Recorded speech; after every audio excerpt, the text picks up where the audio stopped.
hanyuma tukiri ku ikipe ya Arsenal hari amakuru ari kuvugwa Arsenal irashaka right back ikavuga iti turamukeneye.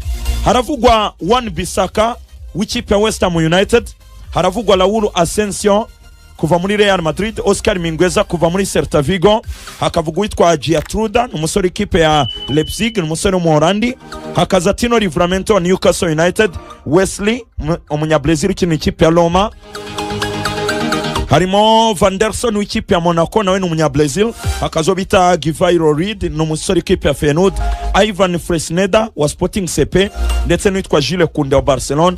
Nkuko Team Talk ibitangaza hari ku mugabane w'Uburayi Arsenal kishaka no right back ufasha ku ruhande rwa Ben White ushobora gusohoka muri ikipe.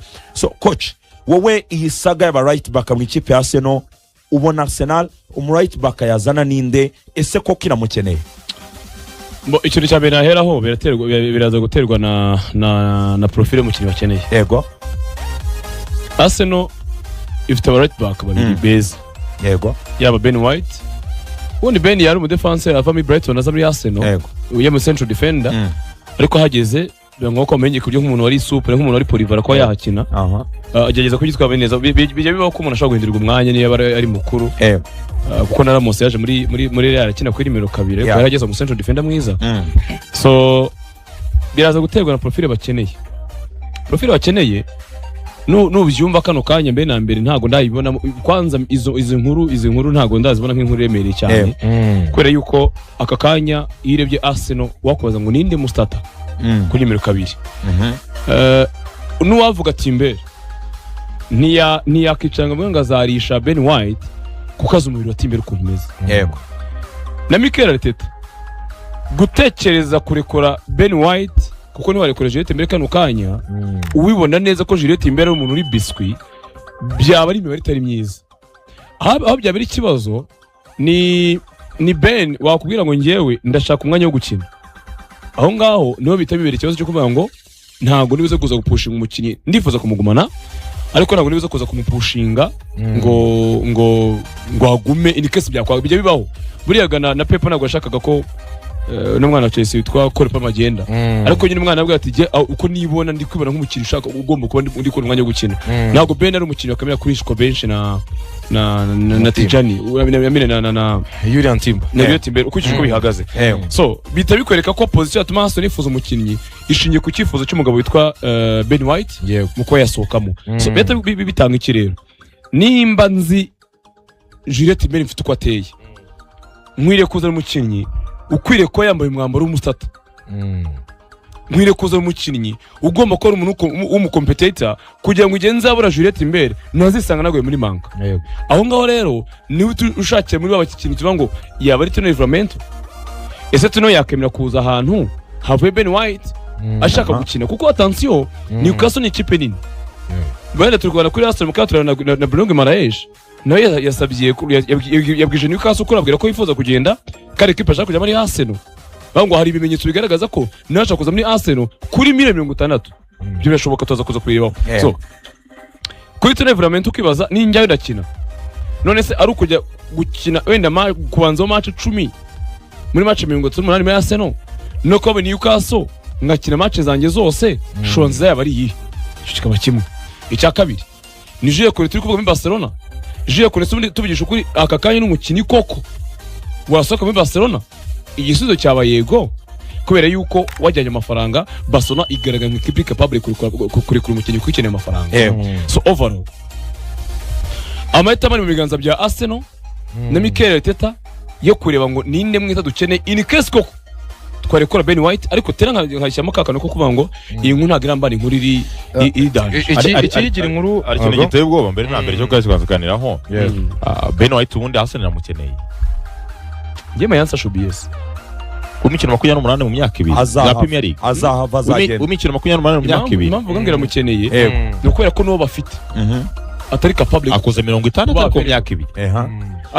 ariko n'umukinyi ufite umubiri utaritse byibuze nityo kuvuga umubiri wa Juliette Timbere reka tuvuga ko utabaye seriye ariko sinwabaye seriye ryari yagize imvune akiza nyuma yo gukira akoze match 68 nanone arongera avunika sezi ijya kurangira nanone arongera aragenda ubu Ben White de plus n'igihe ari muzima bapreferaga kuba bakinisha Muskera Ben White ahari kandi ari muzima ubwo hari akiri na wa muyakuza Takeo Tomiyasu iyo kintu kimwe niba Ben White ugize mu myaka 2 muri match byuzuye na 74 ukiyo match 28 ubwabyo uri challenger uri backup uri ikimbere na mbere mu cyitwa ubuzima cyangwa se mu cyitwa wenda ko nawe mukinnyi wenda w'igitangaza niyo mwe ngo byashoboka ko Arsenal yashaka backup player ariko backup byuze nyine wabasha kubenda yakina match runaka abo bawani Bisaka wa Oscar Mingeza n'abandi batandukanye kurenza uko watekereza uza gushyira hanze Brito Juan Timber bako nujya kwipasa muri mu ucyanze Juan Timber ninde Reece James ntago Trent yahamushyira nashyira ku neza semwe ntiyahamushyira ushyira hanze kano kanya Juan Timber uhari urajya kumushaka wodi wide numubona uraza kuba nyine ugishije nicyo uza nko gutora gwindege irimo abagenzi niyo mbwira kano kanya ntabwo biragoye ko Arsenal nibitekereza umuntu yasimbuza Ben White akwiye ko ari umubaka bubiza ariko umubaka bubiza ufite ubuzima wa mbaka gapo nyine uhabonekera igihe ibi bya wani Bisaka se ikintu gihari aho ngaho nunganiye Auguste gato ugiye kureba muri equipe Arsenal Ben White nyirize natangiye kuganira n'ikipe Everton Ben White ku giti cye baryonza aricyo yarakomojeho wubwe nago yibona yaba backup wo bita Julian Timber gigiye kirambye kwa kanya tureba imyaka wo bita Ben White ageze mu myaka yo gukina umupira umutoza Thomas Tuchel yaramubwiye ati anytime I count on you nimburi tari gukina umupira ako nago uzakina umupira muri equipe nationale uri backup wa Julian Timber w'umuholandi sibyo bize ko uwo Benjamin White mbere na mbere inyota yo kumva yuko yifuza kuva muri equipe ya Arsenal akajya gushaka aho yaba nimero 2 ya mbere muri equipe runaka icyo bwacyo kirahereza assurance Arsenal yuko mbere na mbere no mukinyi nago yifuza kugumanga kububi n'ubwiza ko ari abakinyi tuzi yuko bari satisfait kuguma muri equipe Arsenal as backup options kuko nago Piero Incapié arazi kazaza gukina na Lewis Kelly na Calafiori akanya nago Mosquera arazi ko yaza gukina muri yo profile ariko Ben White arimo aravuga ati iyi nimero ya 2 y'abongereza nyifiteho ikibanza birashoboka ko ngiye ahantu mwigaragaza nanjye nazamagarwa ese Livramento aramagarwa ari muri Newcastle gute ngiye n'abanyina Everton simamagarwe cyangwa Aston Villa icyo akagitekerezaho ikindi kintu gikomeye n'ubuzima bwa Benjamin White kurandi bw'ipe Arsenal niho ngeze Arsenal avuga ati se nimba Julian Timber agira ibibazo by'ubuzima wo bita Ben White akagira ibibazo by'ubuzima hagati yabo tuzabatunga bose tugera igihe dukinisha Mosquera ko bavunitse akabazo Arsenal akavuga ati rero afazari twarekura umwe mu ushoboka uko ushoboka ni Ben White naga ari Julian Timber uko Timber nishuwa ya mbere ati rero Ben White agiye tukamukoramo business byibuze tugashaka umuntu utwasira icyo bita availability uhari by'igihe kinini ko nujya kuri amazina yagarutseho yaba ari Jules Kunde numusoro ubura available soze yose nujya kureba kuri Wan Bissaka nizina ari kuvugwa ari muri West Ham numusoro uboneka sezo yose numanuka ukajya kureba kuri ba Livramento usibye last season agize tubazo tw'imvune akuraza gusanga mu mazina y'amaragenda garukwaho nabasore wenda udahita wegiza ngo baraza bahite batanga competition nk'iyo Timber yakenera mu bandi ba nimero 2 beza bahari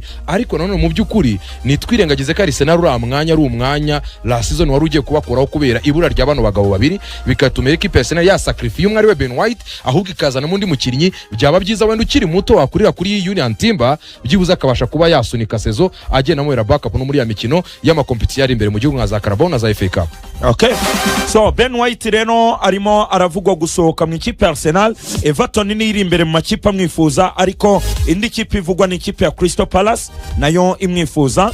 Hanyuma mu makipe reno Ben White yajyamo abantu bari kwibaza batise bwo imvune zizamworohera kubera ko mu kwezi kwa 5 2026 yagize imvune ya MCL icyo bita medial knee injury cyangwa se medial cruciate ligament yo itandukanye na ACL. So iyo mvune yagize nayimukoraho cyane bituma atangira kuvunika gurika ndavuga Ben White. Esa zajyaye esa rasimbuzwa nde haravugwa ba Aaron Wan Bissaka Batino Livramento haravugwa ba Giatruda n'abandi batandukanye ese ninde wamusimbura muri Arsenal ariko barashaka mu right back kububi n'ubwiza. So ngibyo rero so muri Arsenal inkuru ya Bruno Guimaraes ikomeje kuvugwa cyane barya inyonza yari yabikomojeho. So twibaza iki kintu Alan Bruno Guimaraes arakenewe cyangwa se n'umukinnyi wagira icyo afasha mediane ya Arsenal akakanya. yego nibyo Cedro. Bimwe mu bihari muri equipe ya Arsenal harimo transfer zigiye zitandukanye twadukomoje ku muzamu nimero 2. Ikindi kintu cy'ingenzi barimo baragarukaho ni ubusatirizi bwabo ndetse na media. Bushize nibwo the coach ndetse na the captain Aimé Ruganzu bakomozaga kuri Arsenal ndetse nibyo Berta arimo aratekereza na Mikel Arteta ko bakora kuri transfer. Nekeza ku giti cyanye mbere ko mvuga izina Bruno Guimaraes nuko nyirizina umuntu yahita yibaza se equipe Arsenal ikeneye mu mediateur ku giti cyanjye. Oui, nibyo Arsenal ikeneye mu mediateur kubera impamvu eshatu. Impamvu ya mbere, equipe Arsenal ifite umukinnyi bita Christian Orgal, Mikel Arteta yaguze nka makeshift nk'umukinnyi uza bya quick fix kubara aho ngasimbuye ubita Jorginho utarakinaga cyane kuko twabonaga kenshi cyane uwo bita Thomas Partey. Rero mu kuzana uwo muntu muri Jorginho bavuga ati rero aragiye, reka tuzane Christian Orgal uza kuba harakadufasha muri Cup Games Carabao FA kugira bita Zubimendi récupérer. Ariko mu by'ukuri twari tubona yuko hari aho Zubimendi asubira inyuma bituma Arsenal ijya kwifashisha umuntu wo bita nde Lewis Kelly. Icyo rero si igisubizo equipe iri ku rwego rerite yakabaye imirashaka, ahubwo se buri mukinnyi mu mwanya we afite umukinnyi byibuze waza akamagariraho agatanga ibisubizo. Akabanga ari mitavuga ni umukinnyi bita Christian Orgal urahita umukira ku ruhande. Indi mpamvu ya kabiri, ese iyo tubonye Mikel Merino mu migenzereze n'imigire ndetse n'imikine muri equipe ya Arsenal yaba umusimbura mwiza w'umukinnyi bita Declan Rice, ese aka kanya Arsenal yabona Declan Rice akaba yizeye ko Mikel Merino yabera igisubizo cyiza kuri nimero 8, cyangwa tuzabona uwo bita Mikel Arteta ahitamo gukinisha bita Martin Odegaard kuri nimero 8, Berichez kuri nimero 10. Twese turabizi yuko iyo lineup itagiba efficient enough, itagitanga ibisubizo. Bivuze ko rero ba Mikel Merino ni babakinnyi uza gutunga nk'agatambye kwa kundi nyine usanga ari umukinnyi ushobora gukina imyanya igiye itandukanye. Turabaza mu squad atandukanye, tubona abakinnyi barimo ba John Stones ashobora kuba yakina muri nimero 6, nimero 2, nimero 4, nimero 5. Ibyo ni byiza. Twabonye uwo bita James Milner nimero 3, nimero 2, nimero 7, nimero 11, nimero 8, nimero 6. Ibyo ni byiza ko ufite abakinnyi muri squad. Naga ibingibi bikura Mikel Merino muri equipe ya Arsenal. Ako mu by'ukuri reka twibaza icyo bita utility players, babakinnyi b'ingenzi mu myanya bakinamo. Akanya babara ko Mikel Merino ari mediateur, uwo bita Mikel Arteta yashingiraho mu gusimbura Ben White, uwo bita Declan Rice yashingiraho mu kuba yakwicaza uwo bita Martin Zubimendi. Oya, sicyo gisubizo. Reka Arsenal n'ubundi raza kwisanga hari imyanya ibiri, uwa nimero 8 na nimero 6 iribuze gukinamo umusimbura wa Zubimendi ndetse n'umuntu wajya asigaraho uwo bita Declan Rice mu gihe bibaye ngombwa. Dore rero sasa ikiza no bita Bruno Guimaraes mbere na mbere ni experience ye muri Premier League, ni umusore equipe ya Arsenal igiye trackinga cyane kino mu equipe ya Rio, bamangana equipe ya Real Madrid ahitamo kujya Newcastle kugira kuri byisumbuye, anafite umwanya uhagije wo gukina. Rero iyo rebyo bita Bruno Guimaraes ukareba kariteze nk'umukinnyi, ukareba ibyo ashoboye mu bijyanye na systeme y'imikinire, uraza gusanga Newcastle ni equipe yegeje physicality, nkuko muri Arsenal usanga physicality iruta guhereza agaciro technicality. Ubwiza ku kirenge burutwa n'imbaraga z'umuri muri equipe ya Arsenal. Iyo rebyo profile Declan Rice tuvuga ati Declan Rice yabageze igihe cyo kuvuga ngo muri imyaka 3 akinnye mu firirizo yikurikiranya buri gihe, twatugeze igihe cy'uko nono uwo Ben White uwo Declan Rice ashobora ko yajya aruka kuri matches zigiye zitandukanye. Bruno Guimaraes akaba ari umukinnyi wizeye yuko yajya mu kibuga. Ikindi twabonye ko bita Martin Zubimendi ashobora gukina match runaka hafi 25 ariko akaba cyagiye muri Champions League tugenda dukoramo impinduka zitanga isuzo. Nkamona rero kuri Karibo y'umukinnyi nka Bruno Guimaraes hari impamvu zirenze izo mvuze zatuma Arsenal mu gutekereza wa mu elite player, wa mukinnyi uri buze akaba igisubizo akanatanga amahitamo meza, byafashe equipe Arsenal kuruta uko wenda batekereza indi option ziri munsi ya Bruno Guimaraes. Amakuru aravuga ko yamaze kubwiza Newcastle ukuri ko ashaka kugenda kandi ko ikipe ashaka ari Arsenal.